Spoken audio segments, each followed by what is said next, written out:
রাজাকার আলবদর বাহিনী গঠন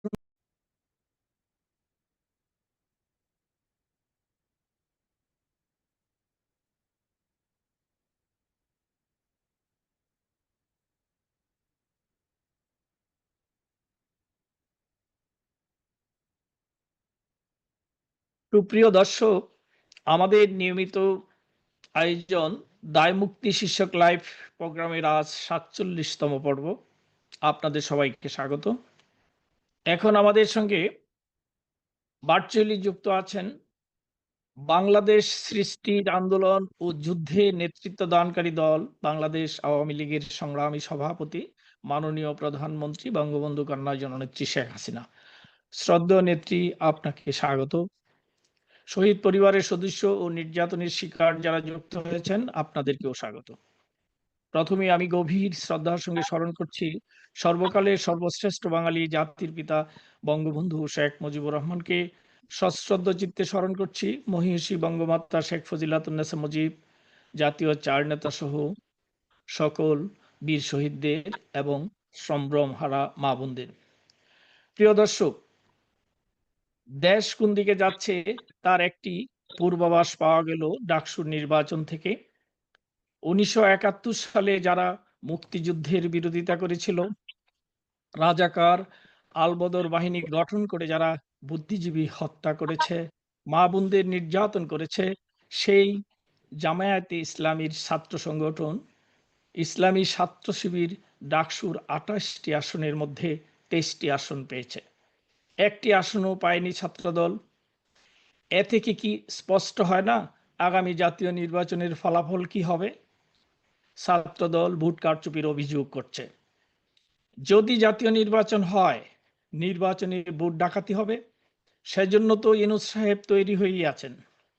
বাংলাদেশ থেকে মুক্তিযুদ্ধের নামগন্ধ মুছে দিতে ফ্যাসিস্ট ইউনূস তো রিসেট বাটন টিপিয়ে দিয়েছেন।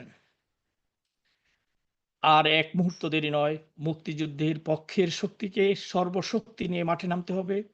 ৭১-এর মতো করেই ৭১-এর ঘাতকদের প্রতিরোধ করতে হবে। প্রিয় দর্শক, শহীদ পরিবারের সদস্য ও নির্যাতনের শিকারগণ এখন তাদের দুঃখ বেদনার কথা বলবেন। প্রথমেই যাব শহীদ পরিবারের কাছে। শহীদ ইলাহি শিকদার, তিনি ছিলেন বঙ্গবন্ধুর আদর্শের একজন সৈনিক। তার বাড়ি গোপালগঞ্জ জেলার কাশিয়ানী উপজেলার ফুলশী গ্রামে। গত বছর ৩ সেপ্টেম্বর গভীর রাতে ইলাহি শিকদারকে বাড়ি থেকে সেনাবাহিনী ধরে নিয়ে যায়, অনেক মারধর নির্যাতন করে। নির্যাতনের কারণে ৪ দিন পর ৮ সেপ্টেম্বর গোপালগঞ্জ জেলা কারাগারে তিনি মারা যান। আজ আমাদের সঙ্গে যুক্ত হয়েছেন শহীদের মা সেলিনা বেগম ও পিতা মুহিউদ্দিন শিকদার।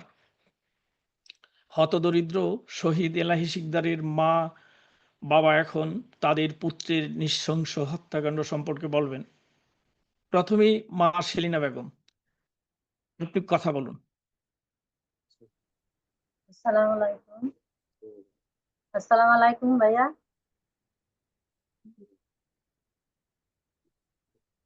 জি, আপনি কথা বলুন মাননীয় আমি নেত্রী, আপনার কথা কথা বলছি, শুনছি। আপনি কথা বলেন, আমি শুনতেছি। আমার ছেলে আমার নেত্রী আপা যাওয়ার পরে ওরা একটা সম্মেলন করছিল, যত আমলিক আছে। তারপরে আমার ছেলেকে নিয়ে গেল সেনাবাহিনীরা ধরে নিয়ে অনেক মারধর করছে। তা দেখার মতো না, আমি মাস সহ্য করতে পারিনি। ওই সহ্য তারপরও আমার ধরে নিয়ে গেল আমার সামনে থেকে ধরে নিয়ে আর কোনো খোঁজ পাই না। রাত্রে 2টা বাজে তখন পুলিশরা ফোন দিচ্ছে যে বাহিরে হাসপাতালে রাখা হয়েছে। তারপর সকালবেলা যে দেখি পুরোর পর আমার ছেলে ফেলানো, এত নির্যাতন করছে, এত মায়ের দৌড় পিটাইছে, আমি মাস সহ্য করতে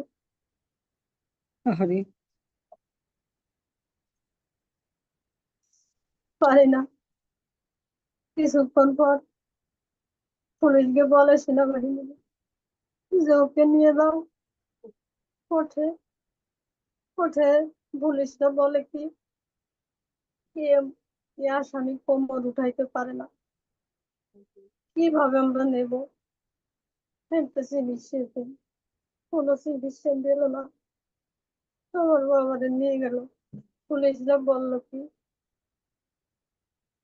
আন্টি আপনি চিন্তা করেন না, জজের সামনে যখন গেছে তখন জজে এই চিকিৎসা দেবে, আবার আপনার সামনে ফিরে দিল না, নিয়ে গেল জেলখানা। জেলখানা নিয়ে পর 4 দিন পর আমার বাবা দুনিয়ার থেকে বিদায় হয়ে গেল। ইস, সেই দুঃখ মনে নিয়ে এই 1 বছর খালি আমার নেত্রী আবার চাই মনের দুঃখ নিয়ে ঘুরি। আমার আবার কোন দিন দেশে ফিরে আসবে সেই মনে দুঃখ, আর কোনো মনের দুঃখ না। মনের দুঃখ আমার কাছে বলবো বাবা ছাড়া কোনো মনের দুঃখ কেউ জানবেন না, একেবারে আল্লাহ ছাড়া বাবা ছাড়া কেউ জানবেন না। 1 বছর পর আপনাকে পাইছি, কোন দিন আপনার বাংলাদেশে ফিরে আসবে? সেই মনের দুঃখ আর কোনো আমাকে ছেলে চলে গেছে, তবু আমলি ছাড়বো না, আজীবন করে যাবো। আর করে যাচ্ছি, ছেলে 2জন আছে, ওরা করবে, করে যাচ্ছে, আমরা করবো।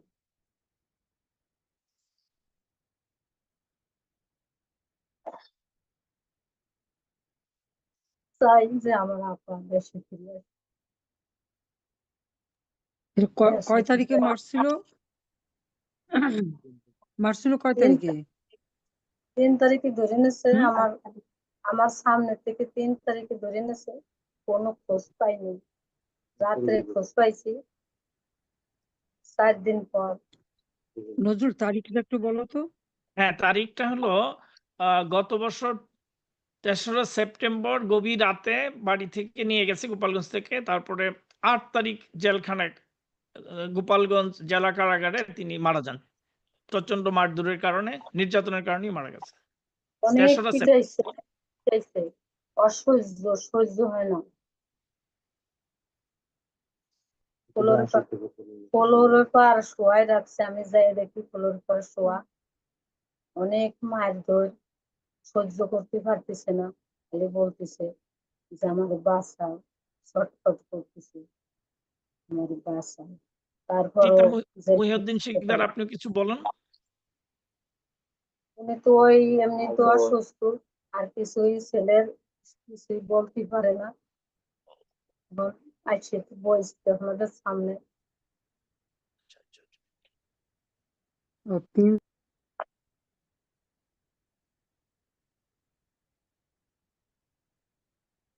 তারপরে কোনদিন দেখিনি আপা জিজ্ঞেস করবে, সাধারণ একটা মানুষ আমরা, আপা জিজ্ঞেস করবে, এটাই আমার ধন্যবাদ। আপা জিজ্ঞেস করছে আমার কবিতাটা বড় হয়েছে, আপার জন্য দোয়া করি যে আপা বাংলাদেশে ফিরে আসবে। আপারে কাছে সবই হচ্ছে। আপা জিজ্ঞেস করবে,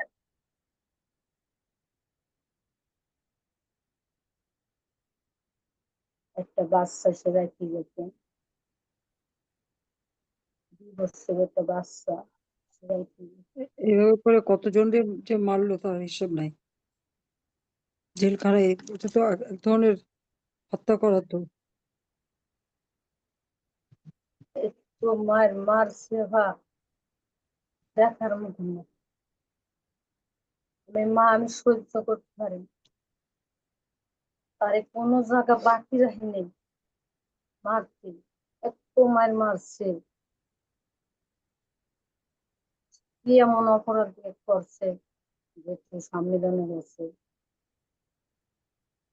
তাকে ইচ্ছা মতন পিটাইছে, তার হাত পাও বাইন্ধে, চোখ বাইন্ধে পিটাইছে।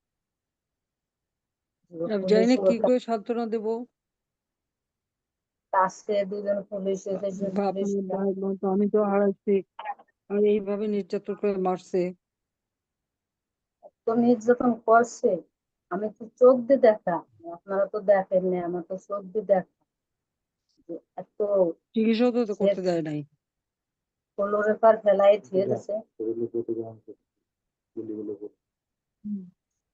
গায়ে কোনো মাংস মানে ফেসিয়ে দিছে, সে মানে তার শরীরে কিছুই নাই, খালি উপর দিয়ে চামড়া ডেয়ে আছে, ফেসিয়ে দিছে। আমাদের বাচ্চা কিনতে হবে। পানিও খাচ্ছে, আবার উঠতেই পারে না, তার হাত পাও একবারে মাংস মনে হয় ফেসিয়ে দিছে, ভিতরে কোনো মাংস নাই, আমার হুম, হুম। নিঃশ্বাসটা এরকম মারছে, কোমর হ্যাঁ। এইভাবে পিটাইছে। তারপর যদি চিকিৎসা দিত তাহলে তো বাঁচতো নাকি, হ্যাঁ, আল্লাহ চিকিৎসা করলে তো ভালো হতো, তো চিকিৎসা তো করতে দেয় নাই। আগে বলছে, পুলিশরাই বলতেছে, ছিল শরীরের ওই যে কত ওই যে ইস, দেখেন কিচ্ছু রাখে নাই। আপা, পা বাঁধছে, হাত বাঁধছে, পাউডা আমার এই ছেলের মতনই জীবন, পাউডা আমি যাইয়ে দেখতেছি, এরকম একটু হাত দিয়ে দেখতেছি, এই পাউডা এই জায়গায় এত ভাবে বাঁধছে, তার সেই রশির সাথে মনে হচ্ছে সেই চামড়াটা উঠিয়েই চলে গেছে, এরকম গেছে।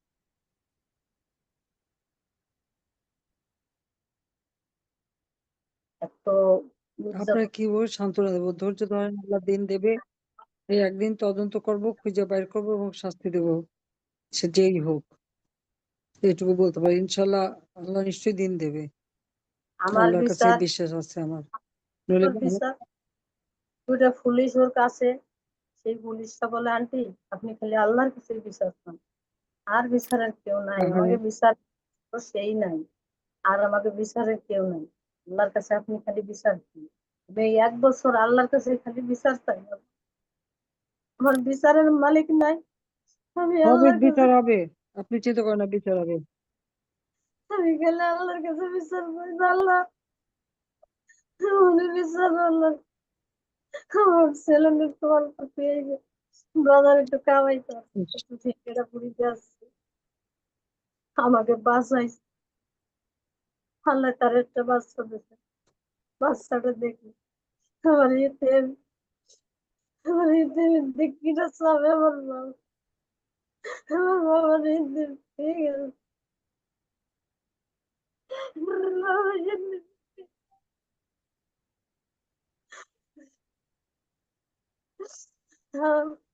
আপনি কাছে ভিড়লে আমার সব দুঃখ চলে যাবে, আপনার জন্য খালি দোয়া করি যে আপনি কোনদিন বাংলাদেশ ফিরবেন, আল্লাহ আপনার কোনদিন ফিরে হবে, আপনি কোনদিন ফিরে আসবেন, তাই মনে কোনো দুঃখ থাকবে না, সব দুঃখ চলে যাবে। আমি আমি আছি, আপনার পাশে আছি একটু। আমিও তো সব হারাইছি, হারানোর যে কষ্ট সেটা তো আমি বুঝি। সবর করেন, দিন দেবে। ঠিক, যারা হত্যা করছে তাদের বিচার করবো, ইনশাল্লাহ করবো। ইনশাল্লাহ। ধৈর্য ধরেন। ধন্যবাদ প্রিয় নেত্রী। এই নজরুল, নজরুল, এটা ওই জায়গাটার নামটা একটু বলো তো, গোপালগঞ্জের কোন জায়গা এটা বাড়িটা? গোপালগঞ্জ, উনি হলো গোপালগঞ্জ জেলার কাশিয়ানী উপজেলার ফুলশি গ্রাম, কাশিয়ানিতে, বুঝতে পারছি। জামকান ইউনিয়ন। হ্যাঁ, ঠিক আছে। ফুলশি গ্রামে। জি, ফুলশি। ফুলশি, জি। হ্যাঁ, চিনলাম ফুলশি। আর যিনি শহীদ হয়েছেন এলাহি শিকদার, তিনি একটা বাচ্চা ছেলে, তিনি একটা একেবারেই হতদরিদ্র, বাজারে একটা ওই পুরি টুরি বিক্রি করতেন আর কি, এমনি টং এর মতো ছিলেন। সিঙ্গারা হ্যাঁ, ওর ধরার কি ছিল? হ্যাঁ, না, ঠিক আছে, দেখি জি, এটা তো। জি। এবার আমরা যাচ্ছি শহীদ বীর মুক্তিযুদ্ধ। আমার ইতে কিটা চাবে আমার বাবা, আমার বাবার ইতে ঠিক আছে, আমার বাবার ইতে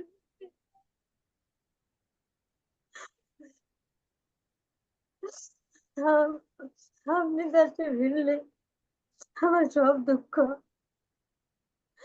চলে যাবে। আপনার জন্য এখানে দোয়া করি যে আপনি কোনদিন বাংলাদেশ ফিরবেন, আল্লাহ আপনার কোনদিন ফিরে হবে, আপনি কোনদিন ফিরে আসবেন, তাই মনে কোনো দুঃখ থাকবে না, সব দুঃখ চলে যাবে। আমি আছি, আপনার পাশে আছি একটু। আমিও তো সব হারাইছি, হারানোর যে কষ্ট সেটা আমি বুঝি। সবর করেন, দিন দেবে, ঠিক যারা হত্যা করছে তাদের বিচার করবো, ইনশাল্লাহ করবো, ইনশাল্লাহ। ধৈর্য ধরেন। ধন্যবাদ প্রিয় নেত্রী। এই নজরুল এটা জায়গাটার নাম